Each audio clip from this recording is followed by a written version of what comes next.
And how many of you looked at your dress or your suit when Caroline talked about recycled plastics going into your clothes? I know, I did. So welcome back to the investment process. And as Anne said, you guys are the decision makers. You've already had a taste of what it takes to make investment decisions in Norfund, assessing and weighing risk against returns, balancing ethical questions. Some of you chose the same as our expert, Naana, and some of you disagreed. But it's about to get even more challenging. Are you guys ready to put your heads and your hearts back into action? Mm-hmm. Okay, again? Yes. All right. So Naana, in the first session, we talked about how there's no job creation in a company that's not profitable and growing over time, and how we can work with our investees to build diverse leadership teams, aligned with our values, but of course also good for business. What else? So I think at this point, it's important that we look at where this company is in terms of business integrity and the way we think about business integrity. So we want to see whether they're working in line with our expectations around that. So we'd look at the risks around areas like bribery, corruption, et cetera, violations of sanctions, compliance with the country's laws, child labor and human rights. And importantly also, we want to make sure that this company is compliant with Norfund's tax policy, which in simple terms is we basically expect our companies to pay taxes in the countries in which they operate and where the income is generated, and we don't support or accept aggressive tax planning. That makes sense. Sounds good. And what did you find when you were assessing this side of the company? Well, Ylva, I'll be honest, I'm a little bit worried because we found that this company is actually practicing what we call double bookkeeping. Doesn't that sound good? What is that? I know, I'm glad you asked. So double bookkeeping is where a company has two sets of books, one for themselves and potential investors, and another with lower numbers, clearly, for the government for purposes of tax payments. So that means the company is actively and illegally avoiding paying taxes. Okay, that doesn't sound good. What do we do with this new information? Decision makers, it's up to you. So should we, as Norfund, then stop the process and report the company to the authorities? Should we tell the company that unfortunately we can't invest, but don't report it? Should we check with the company if they're willing to change this practice? Or should we accept that it's a necessary part of doing business in Nyandara? Take out your phones, scan the Slido code, and then also remember to use Norfund as a code if you don't immediately get into the Slido. So this is where it starts to get difficult, Naana, huh? Absolutely. You know, okay. Never a dull moment here. Okay. So there seems to be, for now, a majority to explore with the company if they're willing to change their practice. About a fifth are saying to report the company to the authorities. A couple of people saying this is just part of doing business. And what would you do here, Naana? Which option would you go for? So this is probably the first one where we're aligned with most of the audience. What we would do is explore with the company whether this is something that they are willing to change and work with them to change it. So clearly the practice is unacceptable, right? But we choose to stay in the investment process. But importantly, this is after ascertaining that the company really does intend to change. And then also importantly, we have to hold them accountable to it. We had a couple of folks saying that you should report the company to the authorities. I mean, this is, after all, an illegal practice. Mm-hmm. Why wouldn't you do that? You know, there are many cases in which we would do that for illegal practices. I think double bookkeeping is a bit more nuanced here because it's a common challenge in many countries where there's a lack of trust and confidence in government, unfortunately. One of the reasons is some people fear that if they report all of their income under certain kinds of government regimes, say a military regime, for example, they might be targeted and might actually even be subject to extortion. So, yeah. So it could even be at a personal risk for folks in the company. Exactly. And the practice doesn't then necessarily mean that we're dealing with bad guys or criminals. But still, I mean, is this something that we can accept? No, definitely not. It needs to stop. There's no doubt about that. One, to ensure adherence to the law. And then I think Telef also talked about, secondly, and equally importantly to us, it is out of these tax revenues that the government can provide the public goods that we're used to in developed countries, right? Healthcare, education, et cetera. And that's a key part of the impact that we bring as investors. So I think it was 74% were our tax payments from the companies we invest in was equivalent to 74% of the Norwegian development aid budget. Exactly. So it's substantial. It is substantial. And it's very important to us that the company be aligned on the fact that this is something they have to change. And it's important that they know that we're going to hold them accountable to it and that they actually follow through on that. So not a nice to have, but a need to have. No. Yeah. This is non-negotiable. So we've looked at some important risks and dilemmas, commercial, ethical, legal. Anything else? Yep. There's many different Keep 'em work coming, streams. Naana. Exactly. There's many different work streams in our due diligence. So I think one other important area is we have to look at the environmental and social risks associated with this investment, right? So depending on what kind of investment it is, we might be looking at areas like biodiversity. And even climate risk, right?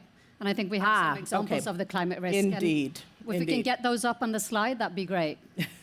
Indeed. Yeah. So on the increasingly in many of our markets, you're seeing that extreme weather events are more common in these markets. It's as a result of the fact that it is the case. I mean, there are two dimensions along which this matters. The weather events are happening more frequently and with more force. And in many cases, our countries are not adequately prepared to deal with the effects of this. So we're seeing physical risks that are making even those who thought climate change was a Western concept and sort of conspiracy theory start to question, because we're seeing increased heat waves, we're seeing droughts, floods, in some cases, hail, et cetera. And of course, then there are the longer term effects also, like rising sea levels, et cetera. And these have real consequences, right? Because you can have damage to crops, you can have damage to infrastructure, whether it's buildings or roads, et cetera, used for business. So that is increasingly real, even to the sponsors. We heard from Marianne, didn't we, with the example of hydropower in Zambia. Exactly. That they're struggling, or with the dairy production company in Malawi. So this is real. It's not theoretical.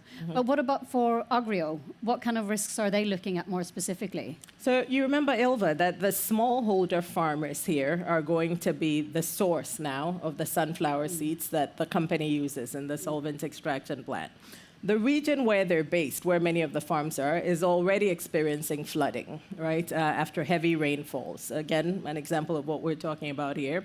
And we expect that going forward, this becomes even more severe, potentially, and unpredictable. As a worst-case scenario, you could have a season where basically the harvest fails, and Agrio is suddenly without any inputs to feed into this nice new plant that we've built.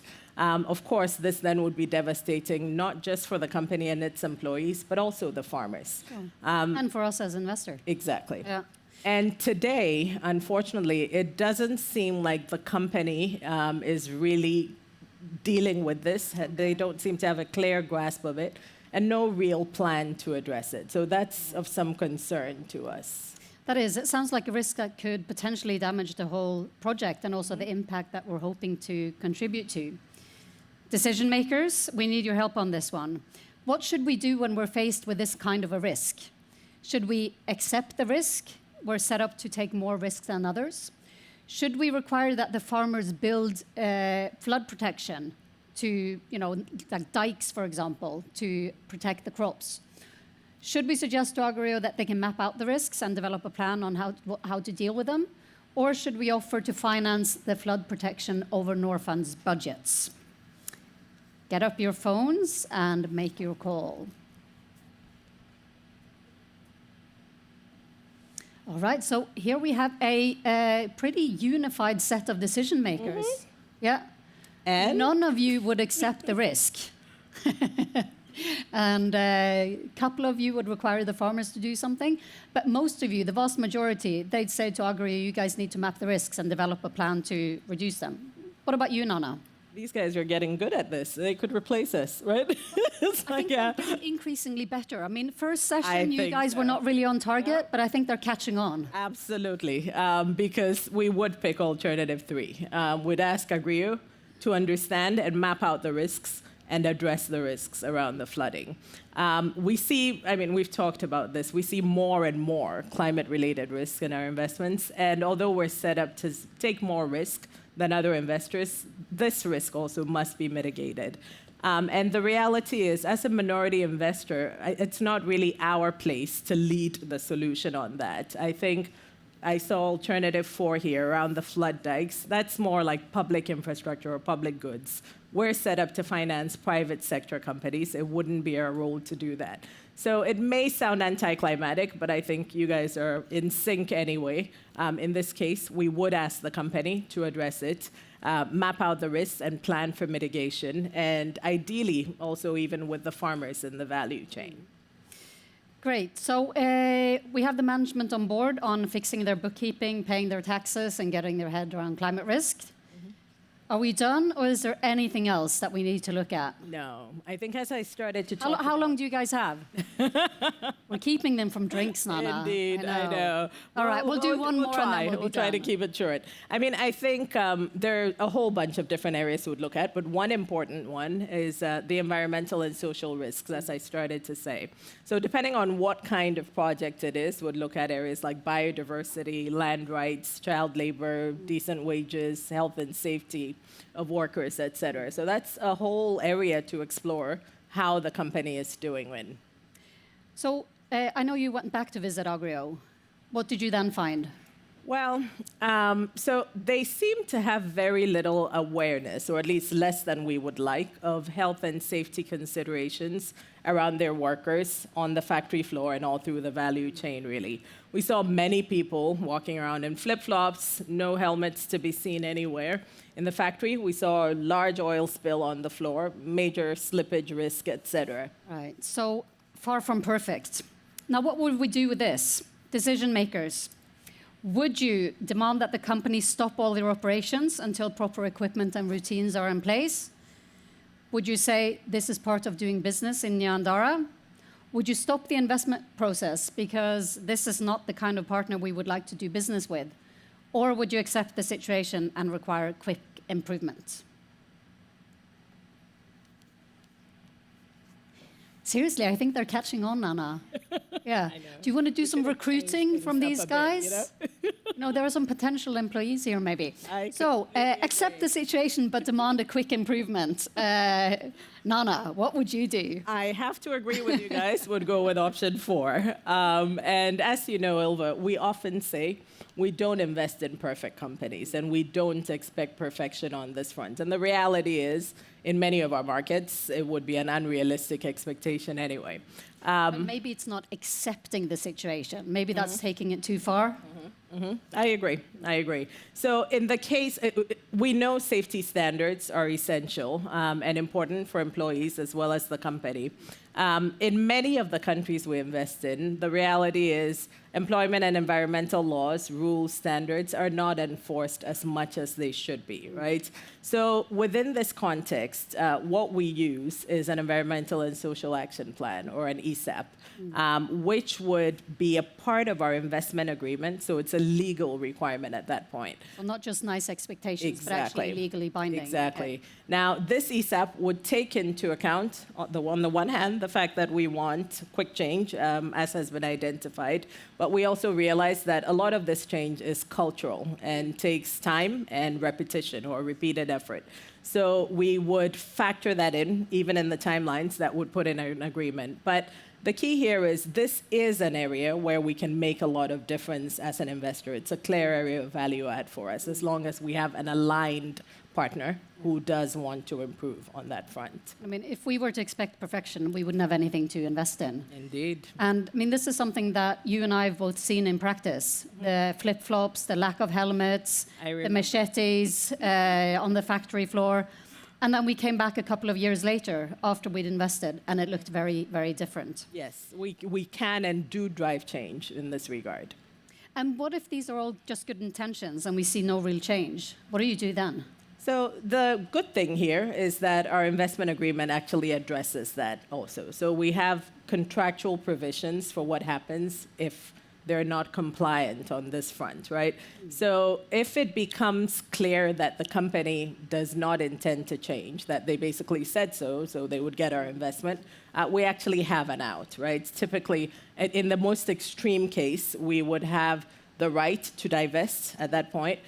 What we find, though, is that in reality, just having it in the agreement is enough of an incentive for people to comply. Right.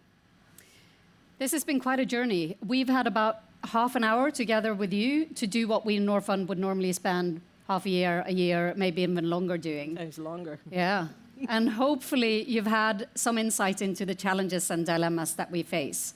And you've also seen that we don't expect to invest in perfect companies, but we need to have a leadership that is willing and able to work with us to improve. And I think it was Donald who said we invest more in leadership teams than in companies, actually. So you've had to weigh several different considerations, almost as it is in the real life of a Norfund investment manager. And importantly, the job actually only starts where you guys have now finished. Yeah. Because once the investment is done, a lot more hard work follows. But before we wrap, Naana, I want to ask you one thing. We've had lots of risks, the double bookkeeping, the flip-flops, the uncertain profitability, the flooding risk to the sunflower farmers, and the stale, male, pale management team. Indeed. Does it all add up? You know, in isolation, I think we could look at each of these risks and figure out how to mitigate them. But I think when we look at the total picture here of all of these risks, I would start to wonder whether these speak to a culture or a set of values that would be difficult to align with, and whether this really is the right investment or the right partner for us. So even if we got this far in theory today, I doubt whether in practice we would. Yeah, life is so much more complicated in reality than it is on a PowerPoint or a conference stage, right? Thank you so much to our decision makers. Thank you so much to Naana, the expert. And we are getting... Sorry? I said expert. Expert. Who do you think is the expert? Is it you or is it them? Or, where are we on the expertise? At this point, I think they're pretty solid. Yeah. We have a pipeline of recruits here. All right, so get your business cards ready. Yes. And that's it from us. And over to Thank you. Anne. Thanks very much.